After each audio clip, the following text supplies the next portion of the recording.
and welcome back to episode 2, part 2 of the Pokemon episode. I am your host again, Ivy. I will say before we get started, this is an additional section of the Pokemon script that I wrote off the fly. So I will say please bear with me. This episode, part 2 of the Pokemon episode, is basically like my idea of how I would um use the Pokemon Scarlet and Violet, what I would improve on story wise of the game. So again, please bear with me. And I also would like to mention that there will be no like dialogues in here really. Not really into like maybe two dialogues getting towards the end. But I hope you enjoy it and tell me your thoughts and ideas about the my version of Pokemon Scarlet and Violet. So, to get started, Pokemon Scarlet and Violet should start as the character receives their letter to their respective game school. But to stay on track with the game, have my character and their mom attend school because head director Clavel had an issue registering us into the school system. If we go with our mom and when our character is going outside of the school, they will see Miraidon or Koraidon flying overhead. It could be the next day and Nimona comes by the house to escort us to the school. We can keep the sequence of Nimona and the player traveling to the school. Note, we're also going to keep Nimona's first battle with the player and seeing her home for the first time to learn that we are neighbors and stop by the lighthouse to see what is in front of them. But there will be a twist. While Nimona and the player are getting a good view of Paldea, Nimona sees something or someone moving out the corner of her eye. Nimona could tell the player to duck, which the player followed, and Nimona saw it was Arvin coming out of the lighthouse lab door. Arvin had his head down, holding back tears, and left to go to school. Nimona explains to the player, introducing Arvin and giving him a bit of backstory. Nimona would mention that Arvin is the son of the game's professor, whom he hasn't seen in years. She will also note that he was responsible for a significant task related to Area Zero. Additionally, she points out that some of the school staff were involved in this task before they transitioned into their roles as school staff. May I add that the next part in Nimona's discussing Arvin's backstory could be a floating rumor about Arvin that was created in this during school hours. Nimona explains to the player that one day a few months back Arvin was doing his Area Zero task for his parent, and something went wrong, causing his beloved Pokemon Mabestiff to get badly hurt trying to protect Arvin. Since then, Arvin has been grumpy and has warned people at school, anyone who could listen, to stay away from Area Zero. Ramona and the player continue their path to school, and let's avoid the player falling from the cliff, offering Coridon or Miraidon a sandwich, and saving us from a horde of a Houndoom that was leading the horde. So the player and Nimona get to the school, and we will continue the interaction between Team Star and the player in their battle with the player. And we will also keep the player trying terrestrialization in battle for the first time. And depending on the game, the player's Pokemon would have either a futuristic or prehistoric transformation, along with a different set of moves. At lunch on the same day, Nimona mentioned to the player that she wished to go to Area Zero to see if the rumors about it were true, which were strong and unknown Pokemon inhabiting the area. This is the part where Arvin overhears Nimona and warns Nimona and the player of never going to Area Zero while leaving the cafeteria. In my storyline, we would keep the skip timeline the Pokemon Company had for the treasure hunt, but it would be used for something different. It would be the next couple of days, and the player will have gotten used to school and life at their respective game's school. The player was in the classroom with their classmate Nimona, and their homebrew teacher, Mr. Jack, hadn't arrived yet. In the same classroom as Nimona and the player, the same Team Star kids tried to bully the player on the first day of school were in the same classroom as Nimona and the player. The Team Star kids would demand a rematch with the player, and this time it was a double battle, which the player accepted, thinking Nimona could join in.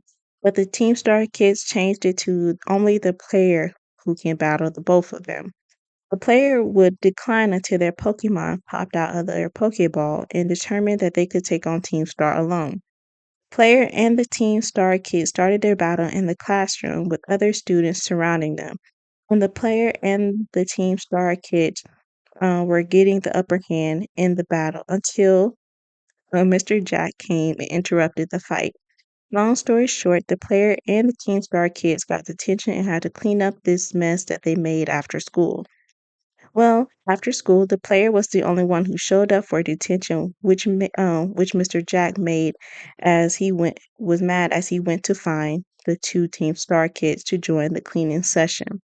Leaving the player alone in the damaged classroom, not Doctor, Director Clavel came into the classroom hoping to speak with Mr. Jack about something school related until he was met with the damaged classroom and the player in the classroom alone. Director Clavel believed that Mr. Jack again has some school assigned Pokemon show off their moves to the classroom again as a teachable lesson until the player explained to him it was quite the opposite. Player explained to Director Clavel why the classroom looked messy and Mr. Jack was absent.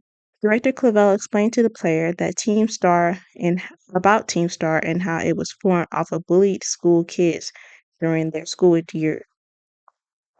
Director Clavel also mentioned that Team Star had what they called star bases set up around the Paldea region, and there was nothing he could do to get them to stop what they were doing and get them back to school to learn. Director Clavel then hinted to himself, which the player heard, that he needed to devise a plan to get Team Star to disband and leave their troubling past behind. Upon the director's leaving, the player's phone rang, and it was the familiar start where an unrecognizable voice spoke to the player about putting an end to Team Star. If they were up for it, the unrecognizable voice would allow the player time to think about it. The next school day, word went around the school that Director Clavel was making a huge announcement about the treasure hunt assignment. This is the part where Arvin and the player officially meet. The player is in the library looking up something related to a school project Mr. Jack had assigned to them prior to the treasure hunt. And the player accidentally bumped into Arvin as he was looking up the Titans book, which would be kind of like a different book, but he will also have the Scarlet book or the Violet book, which had fell on the floor, revealing to the Titans one of the Titans the player would encounter on their Titan storyline. Ivan told the player to watch it before noticing it was them, and he relaxed a little. Ivan mentioned that he had heard about the player, he heard around school about the player was a good Pokemon trainer and wanted to see for himself to make sure it wasn't a rumor. Arvin asked the player to hand out their phone, which the player did. Arvin added his phone number to the player's phone and told the player that he would text them the meetup location so they could have a Pokemon battle. The canon story of Director Clavel announcing the treasure hunt assignment will continue. Still, after the end of the assignment, it's not assignment, after the end of the announcement, the player would get a text message from Arvin about the meetup time and map to to the lighthouse. It was dark outside as the player made their way to the lighthouse. As the player was walking, they felt this eerie feeling that someone was watching them. The player turned around to notice it was Koraidon or Miraidon following them, and they were following our player because they had a sandwich in their bag for a late night snack. The player can give the sandwich up or not, but overall, the player gives the Pokemon the sandwich. Miraidon or Koraidon would happily eat the sandwich and be off on their way, but still, secretly, Miraidon or Koraidon would still be watching the player. The player would again continue to walk down the path to the lighthouse, and they felt eerie eyes on them again. Thinking it was Miraidon or Koraidon, the player turned around again, but this time it was the Houndoom. The player ran while the Houndoom was hot on their tail. Player's starter Pokemon came out to battle, and the Houndoom easily overpowers the player's starter Pokemon, leaving the player defenseless. Koraidon or Miraidon appeared again to save the player, defeating the Houndoom in one effective move. Maridon or Coridon glanced over their shoulder to ensure the player was okay until they heard some rustling in the bushes, as it was revealed to be Arvin. Arvin ensured the player was okay before looking at Maridon or Coridon with a hint of disgust, which made the legendary Pokemon look sad. Arvin would properly introduce the player to the legendary Pokemon and say that is why they brought the player out, so the player can take the legendary Pokemon out of their hands. Not out of their hands, out of his hands. Ivan healed up the player's team, and they battled it out, and the player won the battle. Arvin congratulated the player for taking the legendary Pokemon off his hands and made his way back to the school. But before Arvin could leave, he gave the player Maridon or Coridon Pokeball to them. Maridon or Coridon will warm up to the player by licking their face as a thanks for giving them the sandwich. The next day, the player is about to leave for their treasure hunt assignment when a girl with half blue and red hair, which would know as Penny since she introduced herself, stops the player, stating that they will be helping the unknown person who called them on their takedown Starfall mission. Before the player could give their answer, Nimona came to tell Penny that the player would be using their treasure hunt assignment to take down the Pokemon gyms to become a champion like her, and that this is where Arvin comes up as well, stating that he needs the player with him for a project he is doing. This is where the open world aspect of SMV will begin, and the player will play the game as normal. At the peak of Nemona's champion storyline, Nemona and the player stood outside the gate of separating Area Zero from Paldea.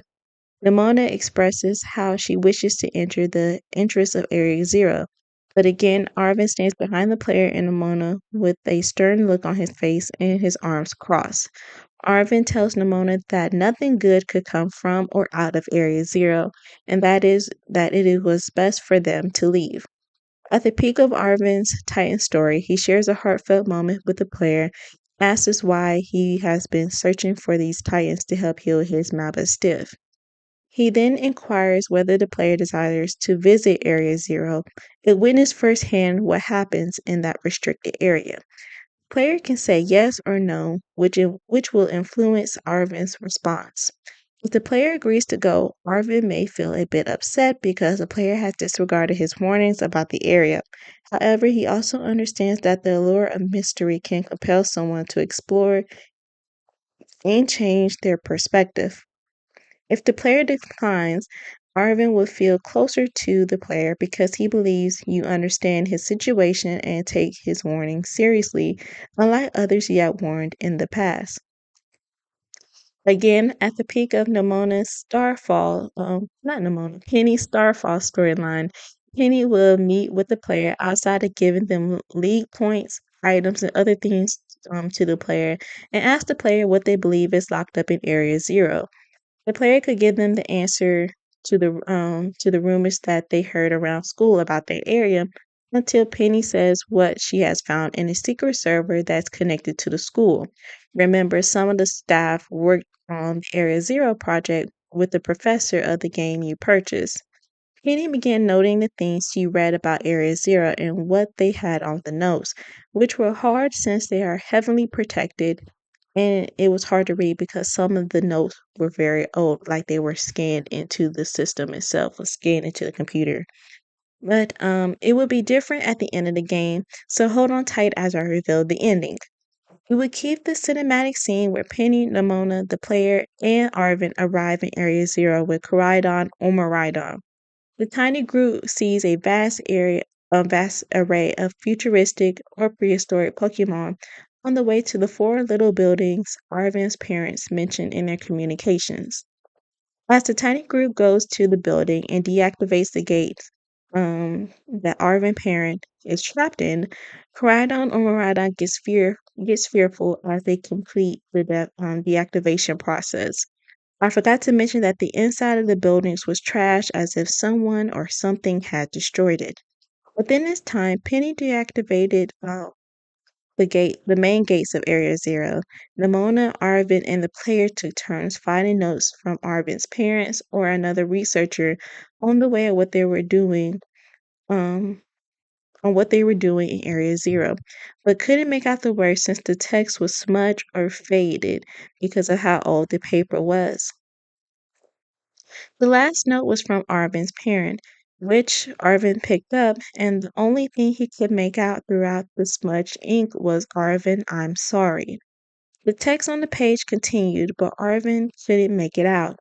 Arvin was confused as to why his parent was saying sorry as Penny unlocked the last gate to their destination to Arvin's parent for some answers. I would keep the canon idea where the player, Nimona, Arvin, and Penny go down to see the pretty crystals used for terrestrialization. I will also keep where the little group would battle prehistoric or futuristic Pokemon to get to Arvin's parent. The player meets Arvin's parent, but here comes another twist. Instead of another Miraidon or Koraidon popping out when the player talks to Arvin's parent, it is the legendary Pokemon. It is the other legendary Pokemon, I should say. What I mean is, if you purchase Scarlet and you got Koraidon, then in the ending scene, you will have to see and or fight Miraidon.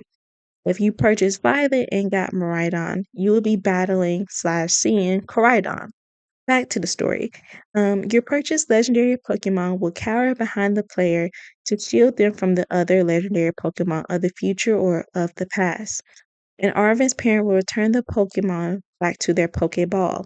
Arvin's parent will inform us that the other legendary Pokemon were the reason your purchased Pokemon were scared, because they were the ones that made them fearful of using their abilities. We continue to learn from Arvin's parents that they and another professor were studying the past and future Pokemon at the same time, which was a bad idea. Your legendary Pokemon lost to the other legendary Pokemon from the opposite game you aren't playing in a struggle a few years back. Your legendary Pokemon was sent to Arvin on behalf of Arvin's parent to look after them until it was time to research further about them. Still, your legendary Pokemon stayed with Arvin for years. I will keep the storyline where Arvin's parent tells us they are not actually Arvin's parent, but an AI robot that has their memories and appearance. They go into further detail that Arvin's real parent passed away years ago, and they had never sent a note to Arvin because the opposite Pokemon had unalived them in their wake of destruction to protect our legendary Pokemon. I will keep the storyline where Arvin learns about his parent unaliving, and this will be a more emotional than Game Freak had presented, as Arvin will cry and apologize for being so mean and hateful to their deceased parent. Arvin will also apologize to Miraidon or Koraidon for mistreating them and taking his anger out on them to spite his parent, and vow to do better by them. At the end of Arvin's speech, Arvin would be on his knees apologizing to their deceased parent by saying, I'm sorry too, mom or dad, depending on the game you purchase. I am going to keep the cinematic scene and story of where the AI of Arvin's parent telling the player to stop the time machine the original professor had created. Battles with the AI professor, and again, instead of our Pokemon fighting their look-alike, they will fight on either their futuristic or prehistoric version based off the game you purchase. I will also keep the ending cinematic scene where the AI professor announced their desire to go into the past or future, along with their farewell speech to the legendary Pokemon, Arvin and player. Then, the AI professor began traveling to the timeline they desire. Then I will again keep the ending of the game as I think it is so cute, and the Ed Sheeran song was a perfect way to end the game. We can keep the two-part DLC, but we will change it. Here I won't give off the same Spark Notes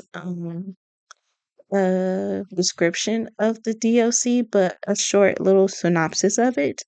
So, in part one of the DLC, I love the theory floating around the YouTube Pokemon community where Premier Vita is part of a secret time traveling organization. And part one is where we will meet the secret organization. And when I think about the secret organization, I think about the same secret organization from, I believe it was Pokemon Ultra Sun and Ultra Moon. They would look like that, and they were somehow able to keep hold of their organization, and it followed like they laid low throughout the years, but they made their like grand appearance in Paldea, and they were formed in Paldea. But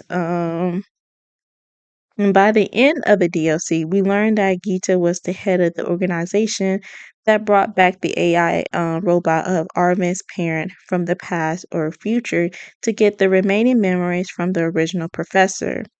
And in part two of the DLC, we will learn why terrestrialization is so important to Giza and her organization and how they would use it to try to either take over the world or restart the world or whatever. And then we would devise a plan to defeat Gita and the organization. This is my idea of SMV and a quick summary of the DLC storyline.